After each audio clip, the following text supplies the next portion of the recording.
wabarakatuh. Perkenalkan, nama saya Vidya Sari. Di video ini saya akan melakukan penatalaksanaan Atania uteri. Pada bagian penatalaksanaan Atania uteri, yang pertama yaitu setelah plasenta lahir, kita masase selama 15 detik searah jarum jam. Apabila uterus berkontraksi, artinya baik, yaitu dilakukan evaluasi. Tetapi jika uterus tidak berkontraksi, maka akan dilakukan bersihan bekuan darah atau selaput ketuban, lalu pastikan kandung kemih kosong, lalu dilakukan KBI maksimal 5 menit. Yang pertama, sebelum melakukan tindakan, persiapan untuk pasien, yaitu pasang infus dan berikan cairan.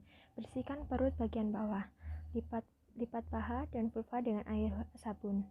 Siapkan alas bokong, penutup perut bawah, uji fungsi dan kelengkapan peralatan resusitasi kardiopulmoner, larutan antiseptik, medikamentosa.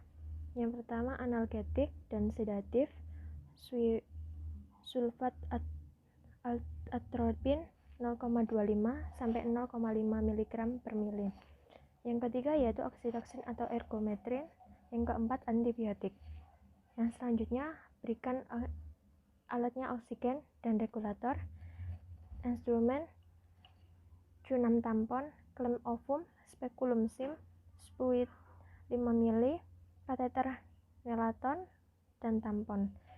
Lalu persiapan untuk penolong, baju kamar, tindakan, apron, alas kaki, masker, dan kacamata atau APD lengkap.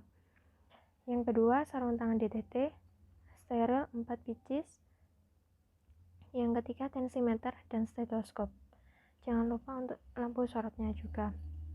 Lalu selanjutnya yaitu untuk tindakannya. Pertama, kosongkan kandung kemih. Dipastikan untuk kandung kemihnya kosong. Bila tidak kosong, maka dilakukan kateterisasi. Yang kedua yaitu lakukan pemeriksaan dengan benar sehingga dapat dipastikan bahwa perdarahan ini disebabkan oleh Atania uteri. Pastikan tetesan cairan infus yang berisi oksitosin 20 international unit berjalan dengan baik dan ergometrin 0,4 mg. Jangan lupa perhatikan kontraindikasinya, sudah diberikan secara IM. Tambahkan misoprostol bila kontraksi uterus kurang memadai. Lalu selanjutnya yaitu kompresi bimanual internal atau KBI. Yang pertama, pakai sarung tangan DTT atau steril. Yang kedua, penolong berdiri di depan vulva. Basahi tangan kanan dengan larutan antiseptik dengan ibu jari dan telunjuk. Silahkan kedua labia mayora ke lateral. Yang tangan kiri memegang labia mayora dan yang tangan kanan, yang tangan kanan kita masukkan dengan cara tangan obstetrik mencapai dan menjadi kepalan dimasukkan, lalu menjadi kepalan dan letakkan dataran punggung jari telunjuk hingga kelingking pada fornix anterior dan dorong segmen bawah uterus ke krania anterior. Jadi mengepal dilakukan tekanan atau dorongan, dan tangan kiri letakkan telapak tangan luar pada dinding abdomen dan upayakan mencakup bagian belakang korpus uteri seluas mungkin. Jadi menekan.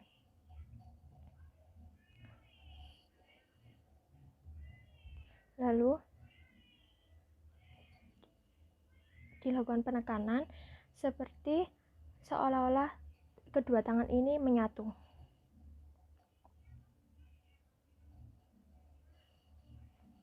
KBI dilakukan selama 5 menit. Bila perdarahan berhenti, artinya berhasil. Pertahankan posisi demikian hingga kontraksi uterus membaik, lalu lanjutkan ke langkah berikutnya. Keluarkan perlahan-lahan tangan kanan dengan mengubah kepalan menjadi tangan obstetrik, seperti obstetrik lagi.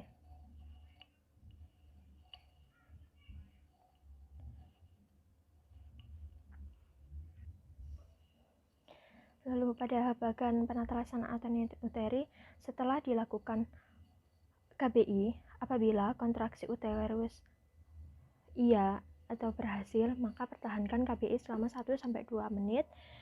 Yang kedua, keluarkan tangan secara hati-hati, lalu lakukan pengawasan kala 4. Apabila uterus tidak berkontraksi, maka ajarkan keluarga, bapak atau ibu keluarganya, lalu keluarkan tangan secara hati-hati, suntikan ergometrin 0,2 mg secara IM, pasang infus RL plus 20 international unit oksitosin, diguyur.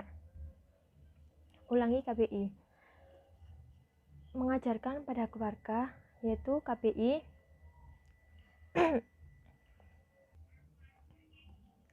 Lalu selanjutnya yaitu melakukan KBI. Yang pertama yaitu penolong berdiri menghadap pada posisi kanan ibu. Pada posisi kanan ibu. Lalu tekan ujung jari telunjuk, mengajarkan pada keluarga, tekan ujung jari telunjuk tengah dan manis satu tangan di antara simfisis dan umbilikus pada korpus depan bawah sehingga fundus uteri naik ke arah dinding abdomen.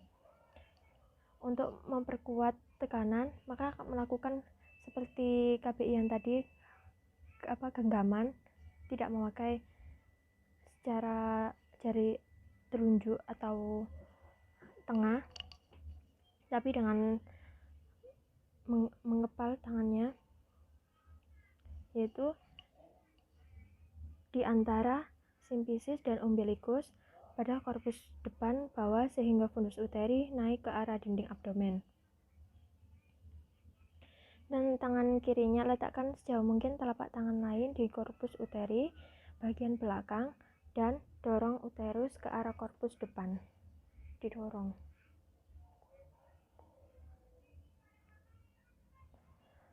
Lalu geser perlahan-lahan ujung ketiga jari tangan pertama atau yang mengepal ini ke arah fundus sehingga telapak tangan dapat menekan korpus uteri bagian depan. Lakukan kompresi korpus uteri dengan cara menekan dinding belakang dan dinding depan uterus dengan telapak tangan kiri dan kanan menekan tangan belakang dan depan.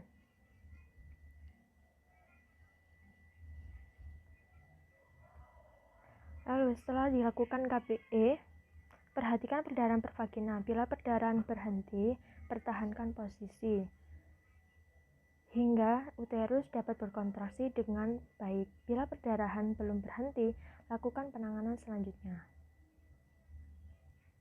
Kita ke bagian penata laksanaan atoni uteri. Setelah dilakukan KBE, apabila uterus berkontraksi, maka dilakukan pengawasan kala 4. Tetapi apabila tidak berkontraksi, maka dilakukan rujuk, lakukan pemberian infus dan 20 international unit oksitosin minimal 500 cc per jam hingga mencapai tempat tujuan. Selama rujukan dapat dilakukan pemasangan kondom kateter atau kompresi aorta abdominalis. Melakukan KAA.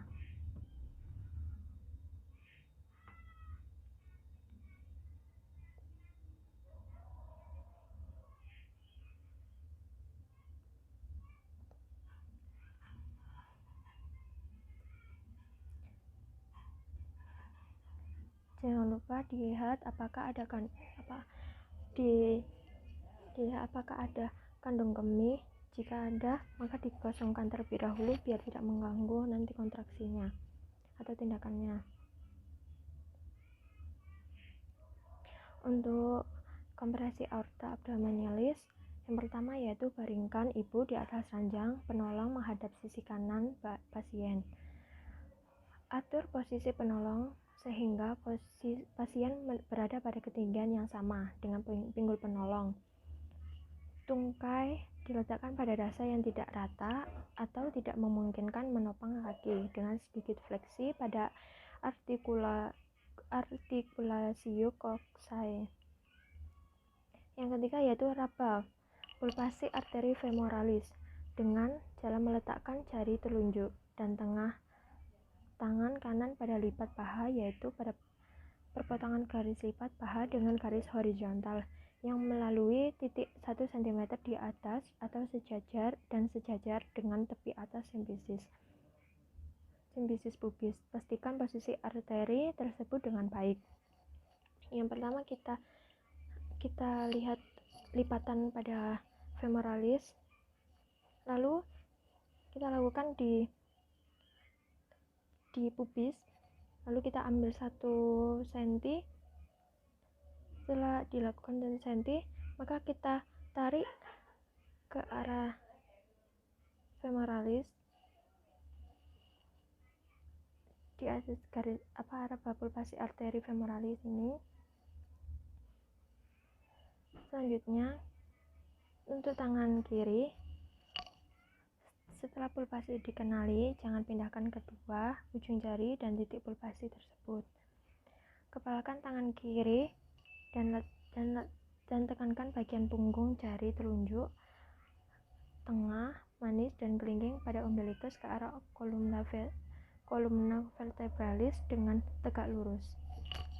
Dorong kepalan tangan kanan akan mengenai bagian keras di bagian tengah sumbu badan ibu, dan apabila tekanan kepala tangan kiri mencapai aorta abdominalis, maka pulpasi arteri femoralis yang dipantau dengan ujung jari telunjuk dan tengah tangan kanan akan berkurang atau terhenti. Yang tangan sebelah kiri menekan secara tegak lurus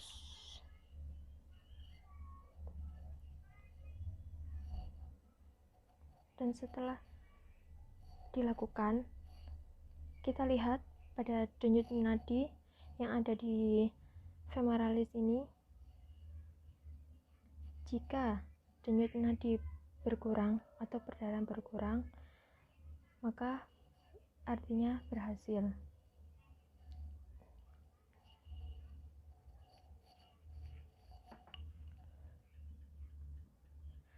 Perhatikan perubahan perdarahan per vagina.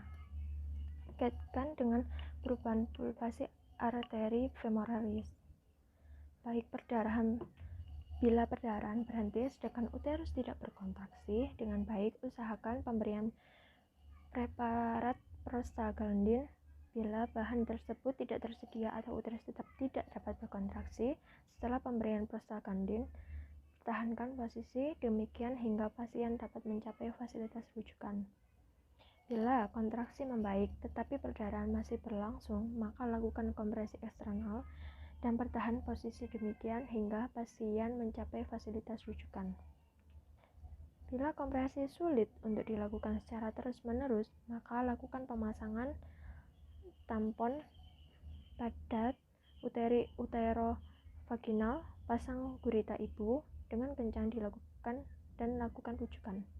Kompresi baru dilepaskan bila perdarahan berhenti dan uterus berkontraksi dengan baik. Teruskan pemberian uterotonika. Bila perdarahan berkurang atau berhenti, pertahankan posisi tersebut dan lakukan pemijatan uterus oleh asisten hingga uterus berkontraksi baik.